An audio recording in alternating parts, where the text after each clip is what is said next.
Estás viendo José Vicente Hoy.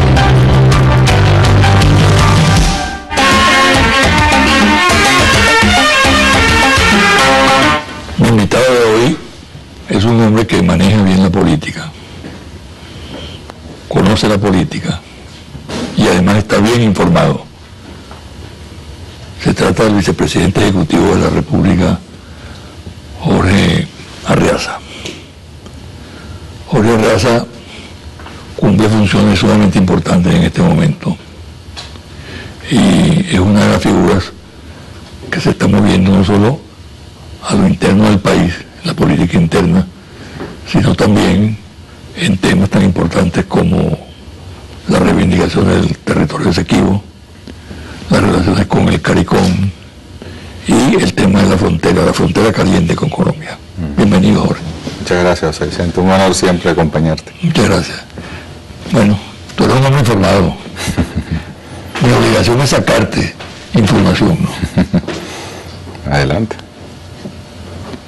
Hazme un rápido paneo de la situación política del país. El país, pocos hubiesen apostado a que la revolución y el presidente Maduro estuvieran consolidados 28 meses después de la partida física del comandante Hugo Chávez. 29 meses, 28 meses de gobierno y el mes que la Constitución dio para hacer las elecciones. Con las más grandes agresiones, José Vicente, desde antes de asumir el gobierno, cuando el comandante Chávez se fue a La Habana, su intervención quirúrgica, que fue la más complicada y proceso del cual no pudo salir airoso finalmente, empezaron una serie de agresiones económicas muy fuertes, psicológicas, comunicacionales, políticas, por supuesto, que no han cedido, no han dado tregua al presidente Maduro, al gobierno, a la revolución bolivariana, y sin embargo vamos adelantando los procesos, vamos profundizando incluso la revolución en muchos de los aspectos que el comandante Chávez dejó pendiente en el plan de la patria. Vamos consolidando una base social muy importante en el chavismo, que es una fuerza histórica, que ha sido reconocida por todos en el mundo, que ha costado que la oposición venezolana reconozca como el poder y como lo que constituye realmente, y además que ha sido una fuerza que en el mundo ya es considerada como un valor político en Venezuela, como una comunidad de intereses comunes, un proyecto común para liberar a un pueblo. Y sin embargo, seguimos afrontando muchas dificultades. Pero el año pasado, por ejemplo, el año de las guarimbas, el año de la agresión, el año de la violencia política golpista en la calle para derrocar al gobierno, el pueblo finalmente sale airoso, gana la paz, gana la estabilidad. Y este año es un año de elecciones, José Vicente, tenemos elecciones parlamentarias y nosotros estamos ya enfilando nuestras filas democráticas, todos nuestros cañones de paz para ganar, para garantizar que la revolución continúe profundizándose desde todos los poderes, y el poder legislativo es fundamental para nosotros. Precisamente, ubícame lo que tú has dicho en ese contexto electoral, porque ya la campaña comenzó, pues, está en la calle, ¿no? Miren, en Venezuela, desde que el comandante Chávez apareció en la palestra, las elecciones no son un carnaval, las campañas electorales no son carnestolenda, es la confrontación de dos modelos.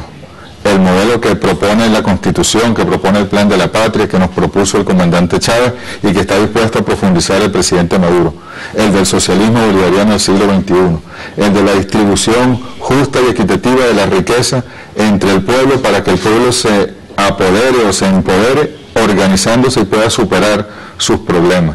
El modelo de la igualdad, el modelo de la protección social. Y el otro modelo, el modelo del capitalismo, el modelo del neoliberalismo, en el cual una élite quiere adueñarse de los factores de producción, quiere adueñarse del gobierno, de las instituciones, para seguir explotando a un pueblo. Esa es la clave, y seguirán, cada elección que haya en Venezuela será una definición entre estos dos modelos. Dilucidar precisamente una definición en torno a esos dos modelos que tú señalas, le comunica a este proceso, que es un proceso para escoger los miembros de la Asamblea Nacional. No se define el problema de la presidencia de la República, ni mucho menos. Le se comunica una carga polémica muy especial. Los ánimos están encrespados, como ocurrió en anteriores procesos, pero habría que agregar que algunos le asignan normalidad a este proceso, normalidad dentro de la anormalidad, ¿no? Y otros le asignan un carácter desestabilizador. ¿Qué piensa el vicepresidente? Fíjense, las fuerzas revolucionarias incluso vamos con una alianza perfecta con nuestros aliados del Gran Polo Patriótico. El presidente Maduro, el alto mando político de la revolución, la dirección nacional del Partido Socialista Unido de Venezuela y todas las agrupaciones, partidos políticos del Gran Polo Patriótico han hecho un esfuerzo para ir de manera unitaria, con un solo proyecto, con una agenda legislativa que siga rompiendo los paradigmas, que siga generando leyes para la liberación del pueblo. Y nosotros tenemos la certeza de que, yendo por las vías democráticas, vamos a darle otro triunfo al pueblo venezolano y a la revolución bolivariana. Siempre, José Vicente, fue usted quien acuñó el término o la categoría del golpe continuado. Siempre la derecha, lamentablemente, tiene una agenda oculta.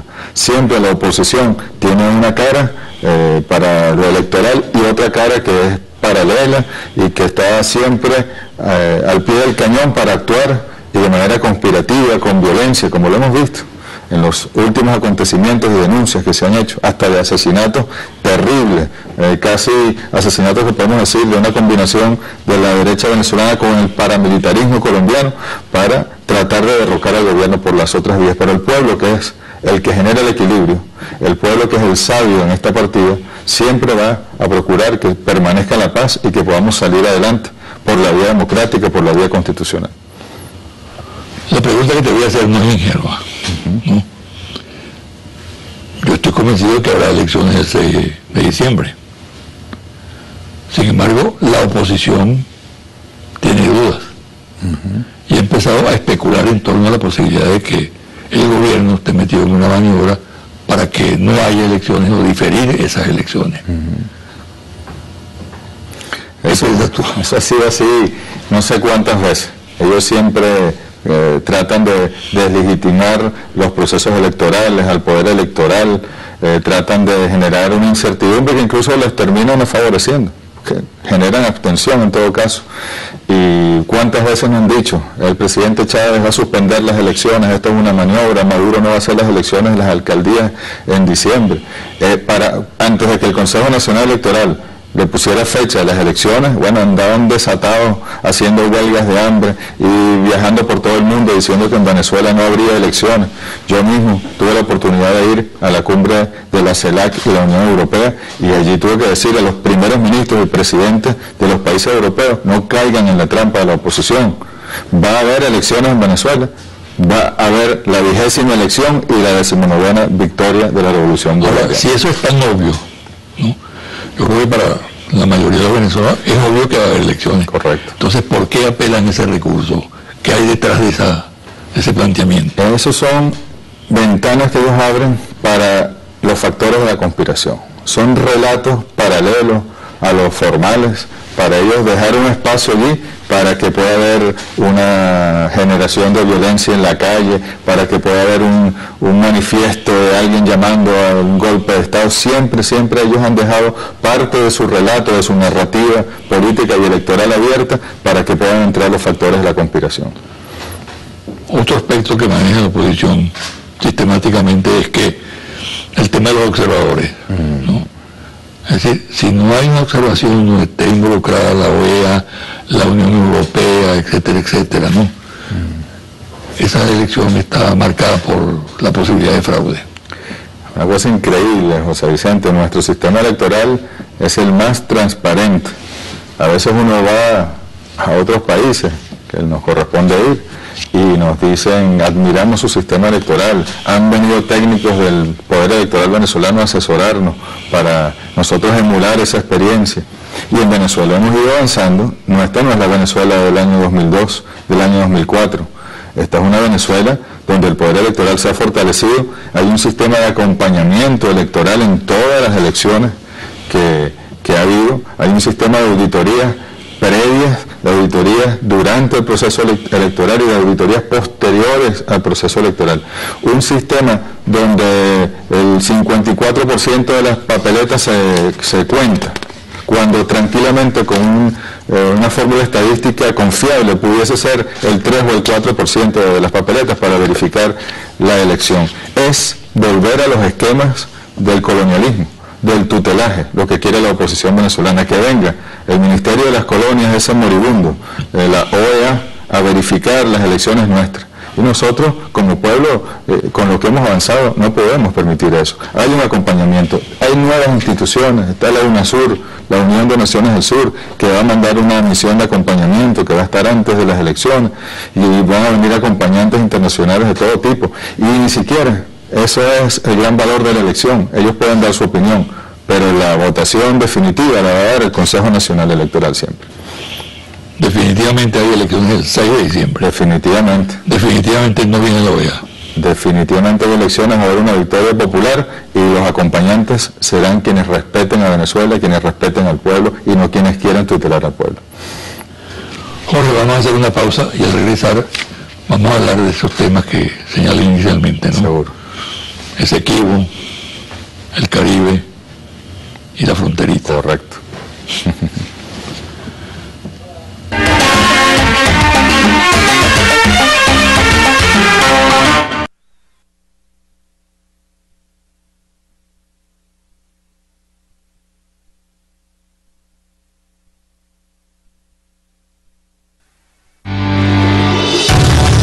Estás viendo José Vicente hoy.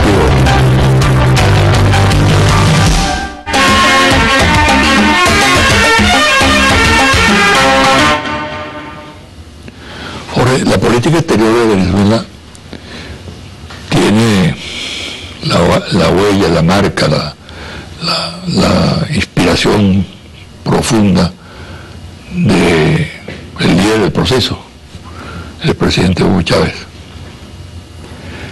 Y con el correr del tiempo se ha fortalecido. Es una política exterior que cada día tiene más músculo y más proyección universal, ¿no? No vamos a teorizar sobre eso, ¿no? Y lo digo porque en este momento ejerce la Cancillería una persona muy inteligente, con mucha capacidad, como es decir. Y la política exterior la conduce el jefe del Estado, el presidente de la República. Pero tú como vicepresidente estás cumpliendo un papel importante y eso a mí me parece realmente significativo que sea así, ¿no? Una política del conjunto del gobierno, ¿no? Lo cual le da más fuerza. Tú has aparecido en una serie de episodios y quiero que hablemos sobre ello. Por ejemplo, Esequibo. El Esequibo es un hueso atravesado en la garganta de los venezolanos, ¿no? Es una herida permanente, histórica. Y nos hemos encontrado con un gobierno en Guyana que trabaja a base de desplantes, de arrogancia, de desprecio hacia Venezuela incluso. Pero ahí está planteada la reclamación. ¿Cómo asumes tú el tema? Tema Esequibo. Sí, nuestra Guayana Esequiba nos fue despojada de la manera más descarada que pueda haber. En la historia del derecho internacional fue el primer arbitraje, el de 1899, unánime, una componenda, donde de los 5 jueces arbitrales, 2 eran ingleses, que era la otra parte, 2 eran estadounidenses representando a Venezuela, imagínense ustedes, muchachos, y 1 era ruso, amigo de los ingleses. Años más tarde, uno de los abogados que ayudó al equipo estadounidense y venezolano, entre comillas, Severo Malet Prevost, cuando iba a fallecer, dejó un documento para ser publicado después de su muerte, donde dejaba muy en claro cómo fue la estrategia, el robo, el despojo, el acuerdo que hubo entre la Gran Bretaña y Rusia a través de aquellos jueces, y donde empujaron, por supuesto, a Estados Unidos con sus intereses comunes con la Gran Bretaña para despojarle a Venezuela de 159.500 kilómetros cuadrados, nada más y nada menos. Venezuela hizo una reclamación formal ante Naciones Unidas en 1962, y lo más importante, el gobierno del Reino Unido de la Gran Bretaña e Irlanda del Norte, el gobierno de la entonces Guayana Británica y el gobierno de Venezuela firmaron un acuerdo, el Acuerdo de Ginebra, el 17 de febrero de 1966, y el 26 de mayo de 1966, cuando Guyana se convierte en una república independiente, la República Cooperativa de Guyana, uno de los primeros actos de gobierno es ratificar ese Acuerdo de Ginebra. De entonces para acá, lo que hemos procurado desde Venezuela y también desde Guyana, en gobiernos anteriores, es sentarnos mediante el artículo 33 de las Naciones Unidas, mediante las herramientas del derecho internacional, y tratar de lograr un acuerdo. Nos fuimos por la vía de los buenos oficios, de los buenos oficiantes, no hemos podido tal vez generar todavía una solución al tema. Ese artículo 33 contempla otras vías, es decir, ahí hay un camino inmenso por ser recorrido. Lamentablemente, al llegar este gobierno nuevo, desde abril de este año, el presidente David Granger, su canciller Greenwich, y ha habido una posición hostil, de agresión, de vejación a Venezuela, siendo Venezuela, José Vicente, el país que más ha ayudado a la República Cooperativa de Guyana por medio de Petrocaribe, como ha también generado muchas ayudas en el Caribe. Le enviamos allá, comprando incluso productos guyaneses, ¿no? Les compramos su arroz a un precio preferencial, les enviamos combustible, y nuestro espíritu está, y sobre todo el comandante Chávez, el tema limítrofe, ¿verdad? El tema de la definición de la integridad territorial venezolana, era sacarlo, ¿no?, para trabajarlo por separado y seguir trabajando en muchas relaciones bilaterales profundas con un pueblo hermano y querido como el guyanés. Lamentablemente, ¿qué crees tú que hay detrás de esa actitud de Granger? No lo creemos, estamos convencidos que están los intereses de las transnacionales petroleras, que está la ExxonMobil, que financió la campaña electoral del presidente Granger y que lo están presionando para generar un conflicto con Venezuela, y es la operación Tenaza esa que ha anunciado el presidente Maduro y también nuestra canciller, nuestra digna canciller Delcy Rodríguez, la operación Tenaza desde Guyana y desde Colombia, bueno, para ir sobre Venezuela y neutralizar nuestro proceso de independencia, nuestro proceso de liberación, e imponer de nuevo el neoliberalismo aquí, abriéndonos esos frentes de ese conflicto. Esa actitud del gobierno guyanés es inquietante, porque prácticamente todo lo que se está haciendo en Guyana se está haciendo en territorio venezolano. No solamente en la Exxon, son empresas holandesas, australianas, de diversos países, y también hay una connotación de carácter militar. Así es. En función del entrenamiento que está recibiendo la Fuerza Armada de Guyana por parte de gente con mucha experiencia en diversos conflictos en el mundo, particularmente en Afganistán y en Irak. Es la estrategia del imperio. Cuando en Guyana, el primero de sus gobiernos, el de Forbes Pullman, fue un gobierno de izquierda, de una revolución también, se trató desde el imperio de Estados Unidos de que Venezuela tuviese un conflicto bélico con ellos. ¿Para qué? Para debilitar ese gobierno y que se fuera el gobierno de izquierda. Bueno, ahora están utilizando a Guyana con la intención de generar un conflicto con Venezuela, abrir otro frente de agresión a Venezuela para debilitar al gobierno venezolano. Ahora yo le digo, José Vicente, estuvimos en 16 países del Caribe, entre la canciller de eso, ¿no? y le digo una cosa, allí en el Caribe, el amor por Venezuela, el amor por el comandante Chávez, el respeto por el presidente Maduro es una cosa, pero palpable, que hace que se sienta en el ambiente, en las reuniones que tenemos con los primeros ministros y presidentes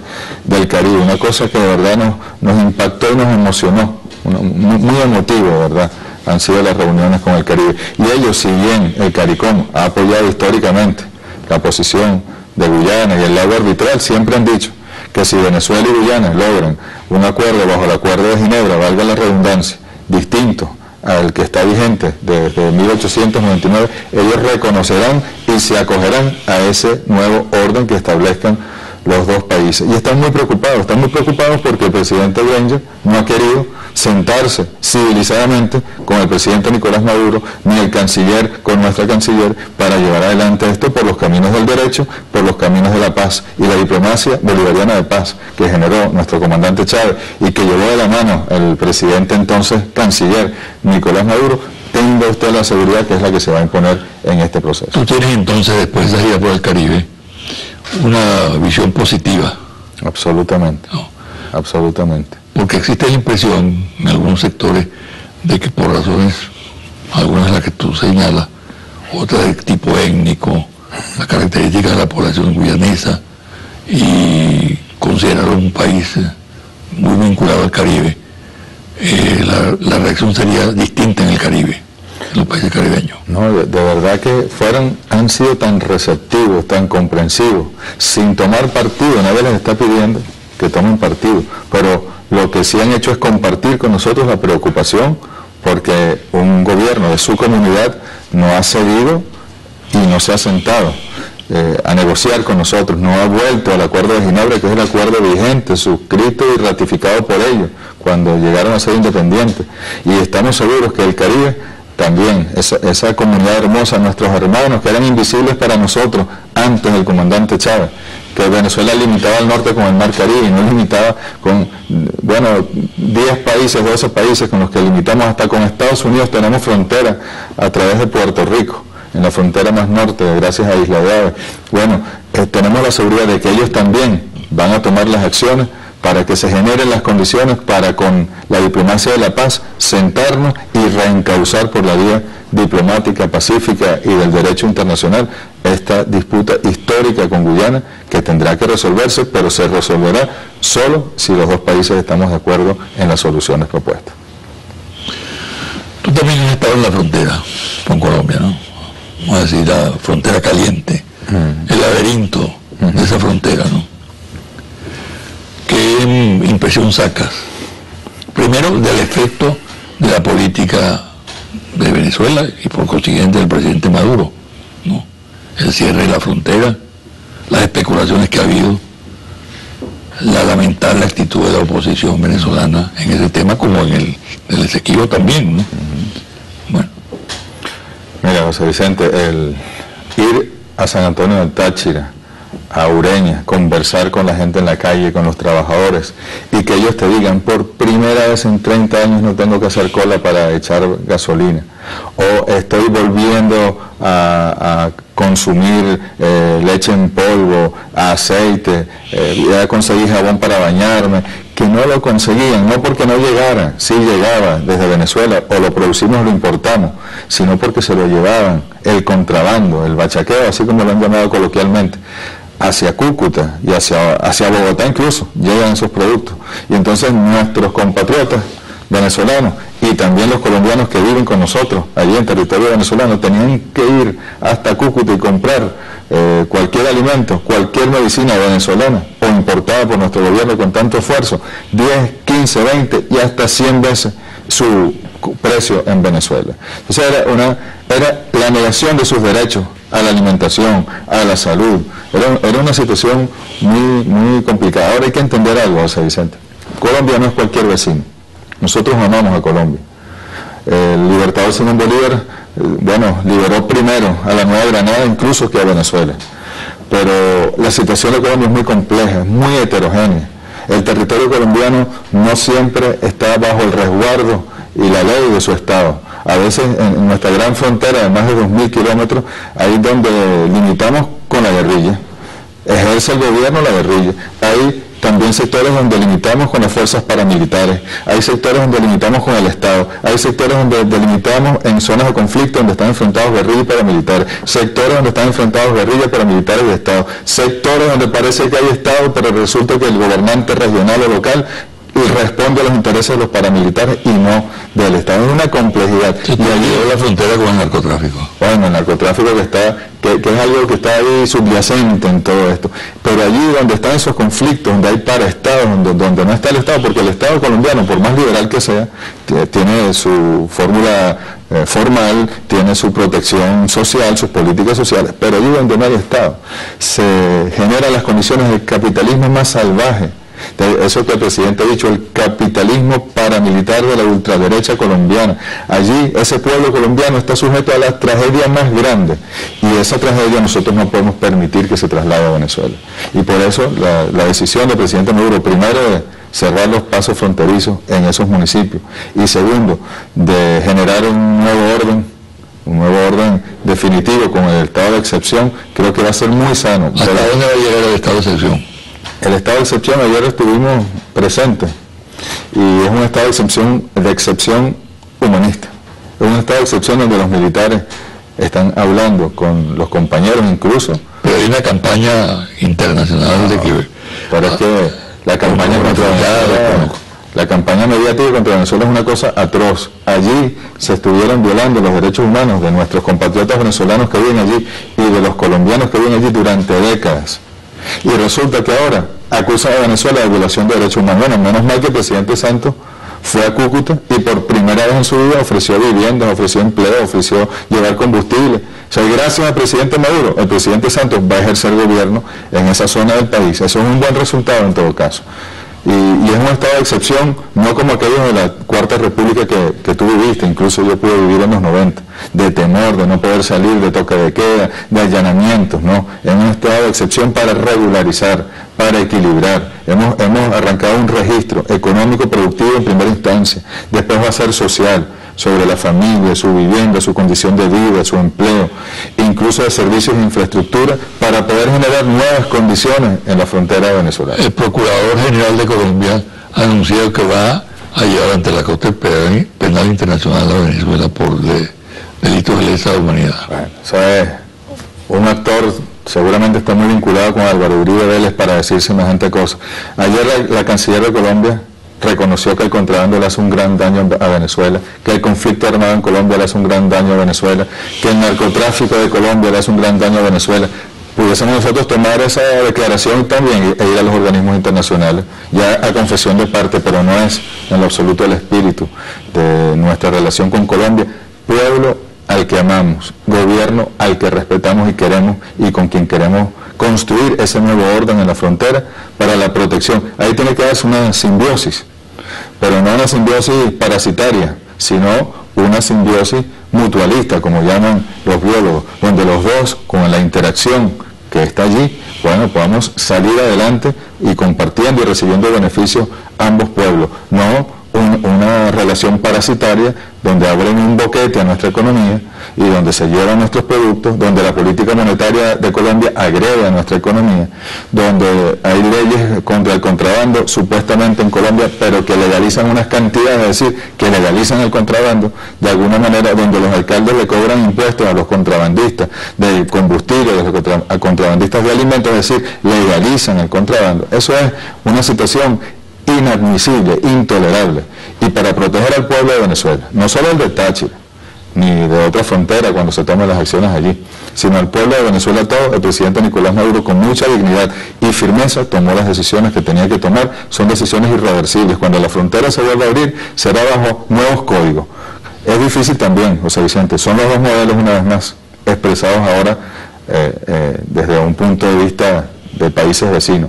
Es el modelo capitalista de Colombia, con TLC con los Estados Unidos, donde hay un gran desempleo, donde no hay acceso a la salud si no paga, la educación es paga. Yo he visto a las señoras pasando a hacerse su diálisis durante estos días en Venezuela.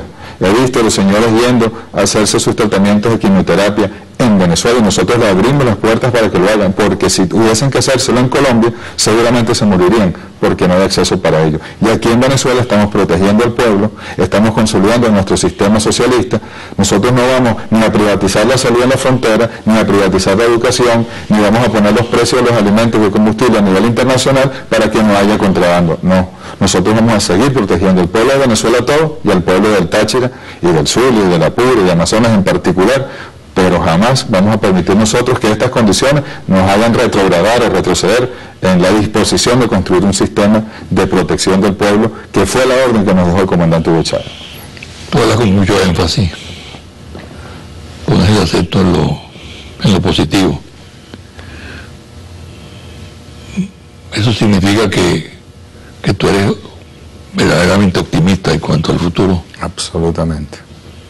Absolutamente, José Vicente, hemos avanzado mucho. Hay quienes han hecho un gran esfuerzo para que el pueblo se desmoralice, se frustre, para que no veamos lo logrado. Pero cuando uno habla, por ejemplo, con esos trabajadores colombianos y te explican el por qué se vinieron de Cúcuta o de regiones más lejanas a vivir al Táchira, y te dicen, yo estaba sufriendo, no tenía empleo, mis hijos no podía pagarles la educación, no tenía cómo comprar los alimentos, y me vine a Venezuela y en una semana conseguí un empleo. Eso es una demostración real, absoluta, contundente, de que vamos por el camino correcto, de que estamos con los errores que podamos haber cometido y que tendremos que rectificar y salir adelante. Pero vamos, nuestra visión general, el objetivo que nos plantea el comandante Hugo Chávez y por donde transita el presidente Maduro sin voltear para atrás, hacia allá, el objetivo de la mayor suma de felicidad posible, que fue también el gran proyecto del libertador Simón Bolívar, y lo vamos a lograr. Y el pueblo venezolano lo sabe. El pueblo venezolano sabe que este gobierno va y solo actúa por el pueblo, para el pueblo y con el pueblo. Y por eso nos va a acompañar en cualquier circunstancia. En cualquier modalidad de la lucha, el pueblo venezolano va a acompañar a la revolución bolivariana. Bueno, muchas gracias. Muchas gracias a ti. Mucha suerte. Gracias, Vicente. Bueno, una pausa y regresar a los confidenciales.